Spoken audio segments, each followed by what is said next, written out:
Hello, I'm Kerry Bull, and I'm pleased to present this research snapshot on behalf of professionals and researchers in early childhood intervention, or PRECI. I'm here on Dja country, and I acknowledge the traditional custodians and pay my respect to elders past, present, and emerging. Today, we're discussing the article Parent Perceptions of a Group Telepractice Communication Intervention for Autism. I'll briefly talk you through the article, and then we'll hear from researcher Robin Garnett, who will discuss two accompanying articles and share some practical ideas about how to translate the research findings into practice.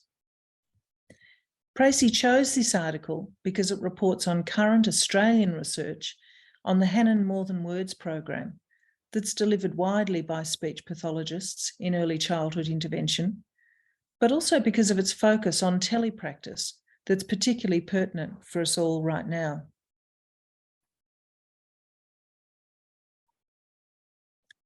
Evidence suggests that early intervention involving collaboration between practitioners, family, and the child's significant others can be effective at improving communication and adaptive functioning, and potentially impact cognitive development and autism symptoms. Furthermore, research indicates that parent-implemented intervention can increase intervention consistency and intensity. However, identified barriers to access include availability of providers, geographical factors, time constraints, and parental stress. Limitations in professional understanding of ways to support family engagement can also impact participation in intervention. Some of these barriers have been exacerbated during the COVID-19 pandemic. Telepractice may mitigate barriers by increasing availability of services and decreasing the time and costs associated with face-to-face delivery. Previous research focused on children with autism has shown that telepractice is acceptable to parents, although there's limited research on telepractice services for parent group programs. The purpose of this research was to build an understanding of parents' intervention preferences to inform future service offerings, increase choice, and support their participation. The research aimed to investigate parent perceptions, parent and child outcomes, and parental stress of an autism-specific early social communication intervention using a group telepractice service delivery approach.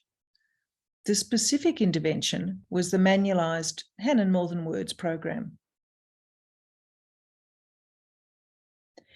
11 parents of preschool children with autism participated in a telepractice delivered Hanon More Than Words group program. The intervention followed the manualised program format. A pre-program consultation was followed by 11 weeks of intervention comprising 8 150-minute group parent training sessions, interspersed with 3 60-minute individual video feedback sessions. Parents created home practice plans during group sessions, and video feedback was delivered using adult coaching methods. Quantitative and qualitative measures were used to evaluate parent perceptions of the telepractice Hanon More Than Words intervention. And pre and post data was collected using the Parenting Stress Index, program evaluation forms, and an online parent survey. Parents reported high levels of satisfaction with telepractice delivered Hanon More Than Words. Key supports to learning included interactive learning opportunities, group participation, video coaching, individualisation of service, and program facilitation. Parents perceived increased insight into the interaction, learning, and behaviour of themselves and their children. Parents also reported positive changes in implementation of strategies. And lastly, parents reported confidence and perceived improvements in their children's communication, responsiveness, interaction, and play following the intervention. Parental stress measurements from pre to post intervention were not significantly different.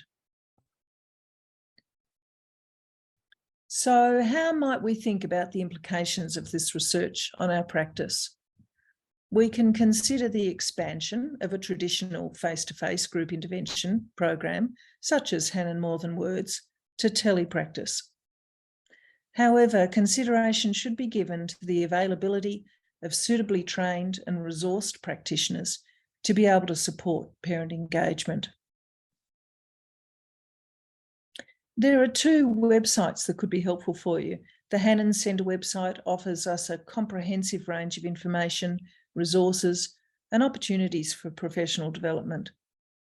The Raising Children Network provides accessible information for parents on More Than Words on the Therapy at a Glance section. And finally, this article is part of a broader research program. The other two components aim to establish the feasibility of the group telepractice delivery approach and to evaluate the effectiveness of the intervention. Outcomes of these two studies have been published. Let's listen to Robin Garnett talk further about the research. Hello, I'm Kerry Bull and I'm here today with Robin Garnett. I'm representing PRECI, and Robin is the researcher who's written the paper, done the investigation on family perceptions of a telehealth delivery of More Than Words, and Robin's also a practitioner, a speech pathologist. Great to have you with us today, Robin. Hi, Kerry. Good to be along. Thank you. Robin, I would really love to hear about some practical tips from you about how we can translate research to practice. But before we do that, I understand that this paper that we've been investigating today is part of a bigger study, that you did some other work that was looking at feasibility and also the effectiveness of telehealth delivery of More Than Words. Can you talk with us just a little bit about those other two studies? Sure. Certainly the parent perceptions was a component of a much bigger research project. So what we started off by doing was looking at the feasibility of delivering, I guess, a social communication intervention to groups of parents by telepractice. And in the past, there's been quite a bit of telepractice work done, but most of it's been with individuals, and most of the research is related to individual delivery. So we really wanted to see about sort of efficiency that could be gained with group intervention delivery and whether that could be effective. So the feasibility part was really looking at the technology to begin with. So this was in the early days before everybody was using Zoom. Zoom, in fact, was only just emerging as a platform when we were starting. So we really needed to spend some time looking at what sort of the telepractice technology could do, how to implement it. And I think one of the things that really stood out at that time was how crucial it was to have this sort of collaboration between clinicians and also then the people who really had the expertise with the IT. And so that sort of started as a crucial theme and probably has fed throughout the whole research in terms of there's lots we can do maybe as practitioners with our everyday computer platforms like Zoom, but there's lots of things we need that expertise for, or the extra expertise for as well. So certainly with the feasibility study, we found we could deliver the Hannah More Than Words by telepractice to a small group.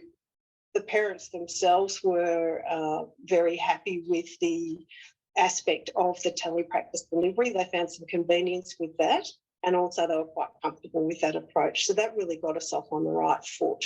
Some of the things that stood out were probably the time it takes to do preparation, a bit longer to prepare those sort of sessions, a bit longer to facilitate those sessions, because when we got onto the larger groups, you're breaking families out into small group breakout groups. That takes a bit longer. Facilitating turns amongst the participants is a bit more explicit than it is when you're face-to-face.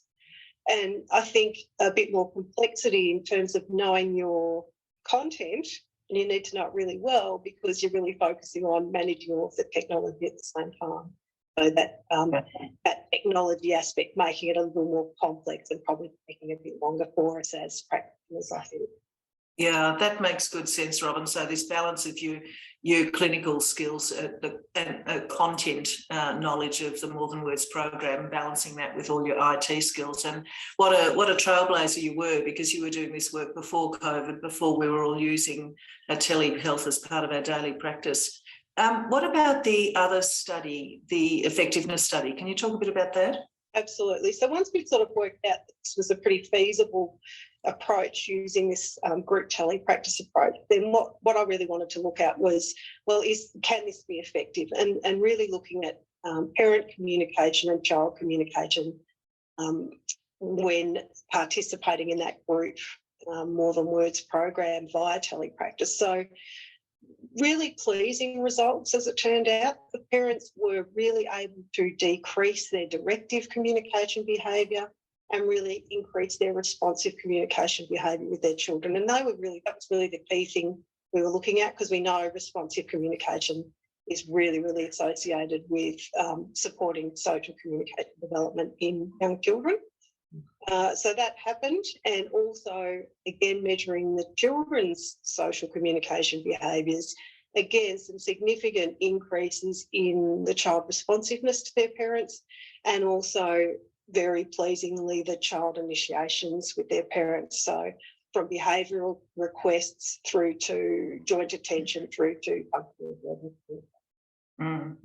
Really pleasing results, and I was so happy to see those other two studies and then this work on family perceptions, which is often left out in research work. So let's talk a bit more about that, and in particular I'd love to hear from you, Robin, about what this means for practitioners in their daily practice. Yeah, I think, Kerry, there were a few sort of key things that really stood out. So in terms of the parent and child communication and the effectiveness of that, one of the things that really stood out was the parents actually learned to increase their responsive communication really quickly following the beginning of the intervention. And so I think, as practitioners, we're often very busy, we have waiting lists. The demand for services is very high, particularly for families who have children with autism, who are looking for early services, intensive services. And so I think what stood out to me is even a small amount of good quality support for those families can help them really change and increase their responsive communication quite quickly, and then have that flow-on impact with the children. So I suppose I'm encouraging practitioners to think, even if I can do a little bit, I can actually support these families to make some change. I guess the other side of that, though, is the research, mine and others, is still questioning how long those changes are maintained for. So I think there is still a risk if you do a little bit of intervention over time, those changing skills are going to start to maybe drop off again. So I really do think some sort of follow-up down the track or building in some sort of maintenance is probably really going to be important in that instance. Yeah, I can see that the importance of, well, further research to look at maintenance, but what you're really talking about is this importance of supporting parent-child interaction, which we know is a foundation for early brain development and children's learning over time. Yeah. Absolutely. And I guess part of the telepractice parties, that might mean that we can get the families that would have found it much more difficult that quickly, even just to get them going, I think. Yes. I think too what's highlighted for me too, Robin, when you talk about that, is this thing about intensity too, that if you're getting those early responses and parent-child interaction going, then that is intensity, because parents are doing it on a daily basis with their children. Yeah, and certainly a number of parents were saying they didn't have to think about it by the end of the intervention, it was just automatic. And you really could see that. Like, the assessment we were doing with these families was looking at videos of that parent and child interaction and counting the number of times they made a responsive communication, or counting the number of times the child initiated joint attention, for example. And you really could see those changes happening when we were looking at that video. I think one of the things that stood out for me from using video from a practical clinical perspective was that those videos were really efficient and quick way where we could objectively measure some of those communication behaviours. And it really stood out to me that it's not difficult just to take maybe 1 minute of video or 2 minutes of video of parent-child interaction just within a session when we're working with families, and quite quickly, either within or outside that session, count the number of whatever particular behaviour we're targeting. So we've got some really objective measure about progress and that sort of objective information to inform what our sort of next steps are when we're doing these interventions with families, and particularly those young families where we're not sitting at a table and doing formal training, I suppose, of the children. Thanks for highlighting that. So you really talk about the importance of data to inform our practice and our work with families. Yeah, and I think we can do it. I think we can actually do it in sessions, and it doesn't really need to be too common. With the technology we've got now, Yes, and we're so much more au fait with it all now. We're using it so frequently. Anything else, Robin, you'd like to share with us? I think one of the other really key things that stood out to me doing this project was just always being mindful of the need to try and individualise our service as much as possible. So even when I was delivering the Hannah More Than Words program, which is a package sort of manualised intervention, just being aware of those individual preferences of parents. So some of the families, for example, they liked filling out the forms and the paperwork, and other parents said they didn't like doing the paperwork. Some parents really, really wanted to do the practice and have those individual video feedback sessions. All of the parents liked those. But other families really said they loved watching videos of other parents doing those interactions so they could learn from them. So just being aware or mindful of those individual preferences and trying to sort of fine-tune towards those individual parents as much as possible. And also, I think really individualising those intervention targets for the children as well. So one of the things that stood out, for example, is if I was looking at responsive communication with the children at the start who were already good at responding really made much more progress in initiating. But the children who had more difficulty with responding were still making more progress in responding. So if we can be aware of where they're at with those sort of skills when we start, we can really fine-tune our intervention targets more accurately rather than trying to sort of have a blanket approach across a whole range. And I think that it's sort of something we know, but I think it really consolidated the importance. Yeah, it's great that you've highlighted that. I mean, we do know that about individualised responses to children and their families, but there is a tension sometimes when there's a manualised program. So people holding fidelity to the manualised program, but also being responsive to children and families that they're working with. So it's great that you've talked that through for us, Robin.